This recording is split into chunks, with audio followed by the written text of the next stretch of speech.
What's going on, guys? It's JSGC here, and we are here for the England World Cup preview.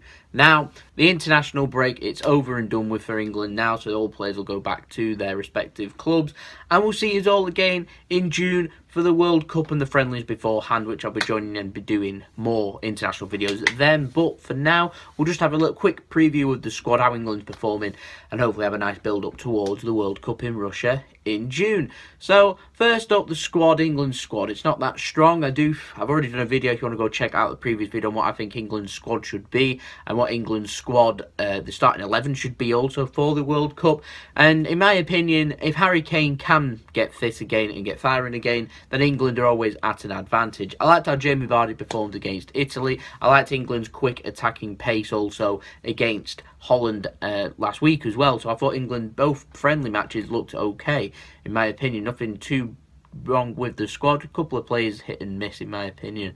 I mean, I'm not a real fan of Jordan Henderson. I'm not a fan of all this rotated options that England have. They need to stick with their strongest 11 and try and field their strongest 11 every game. I'm going to get to England's group in a minute because it's very interesting as to what England's squad they should play. But first, I wanted to discuss Gareth Southgate. Now, in the papers, he said that he started having discussions with all of the top 6 managers. I think you should have a discussion with all the managers in the Premier League, try and get some hints and tips and take some advice, because apparently he took the advice of Pep Guardiola to play Kyle Walker as a right-sided central defender, which worked for him. So if you can have words with all of the managers, find out their best positions, find out what works for them, what's not so good, what suits them, and try and play it all to his advantage. He's got to be clever, he's got to be box clever, he's got to think, he's got to be one step above. He's got to know what to expect from all of the players.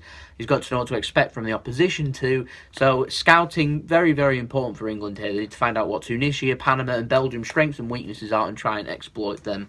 Belgium, probably the easiest to try and exploit because we know how Belgium play.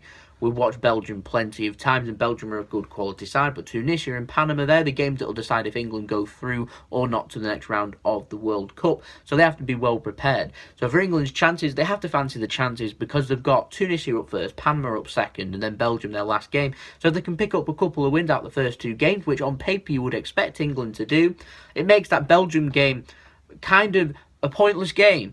All that's going to be decided on that, you would think, would be who's going to finish first, who's going to finish second. And like I said, last 16 is progress for England. It's not a fabulous campaign, but it is progress. They need to get out the group stages. Last thing England want to do is drop points against Tunisia in that first game, so they need to start doing all their digging and find teams similar to Tunisia and Panama. We've just faced the Netherlands, we've just faced Italy. In my opinion, even though they're not qualified for the World Cup, they're ish on the same level you'd think as the last 16 opponents, like Belgium as well. So it's good preparation. We need to start facing teams like Tunisia and Panama, which I imagine are probably going to play very defensive, very negative. So England, they don't want to be doing the counter-attacking style of football that Tottenham and Liverpool are so often credited for. They need to start playing possession-based, patient football, which is what you'd expect from teams like Man City, Arsenal, etc., etc. So England need to start playing towards their strengths.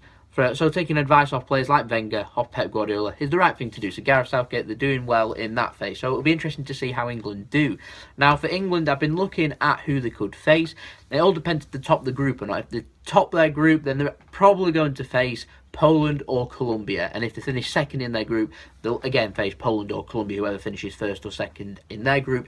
Take your pick. That's very difficult to predict. And then there's not really much of a difference, in my opinion, as to whether England finish first or second in the group, because it starts getting difficult from there for England, because if they get through past the last 16, which is against Poland or Colombia, which will be very, very difficult, then England, they're up against Germany if they finish second, you would think, in the quarter-finals, and then they'd end up facing either Spain, Portugal or Argentina, who are all in on that side of the draw. In the semi-final, then you'd probably think something like Brazil in the final, which would be a very difficult one. Then looking into if England top their group, then they're going to be placing Brazil in the quarter-finals. Now I'm asking, would you rather face Germany or Brazil? They are both top-quality world-class sides. Take your pick, because, you know, Brazil and Germany are both equally as difficult. They're both potential World Cup finalists. They're both potential World Cup winners. And then we've got Spain, France or Portugal in the semi-final. And then in the final, we'll probably end up having Germany, you'd think. Possibly Argentina. But going off Argentina's friendlies this week, yeah. But there you go. That's me having a quick look at the World Cup. That's a little short England preview. Hopefully Gareth Southgate can do all the right things. They can get the scouts going. They can start doing the preparations and head straight forward. Once the Premier League, the Championship, the EFL season's all done, they can then start looking towards their 30-man squad, which will be trimmed down to 23. They'll have the friendlies at the beginning of June. Then we'll move on to the World Cup in the middle of June. Middle of June, we'll head straight to the World Cup. So I'll be doing videos on that. I did ask in the last video, what do you want to see from me for the World Cup? I've made my decision. My decision is I'm just going to do England previews, England reviews, and then possibly 1 or 2 videos on the World Cup.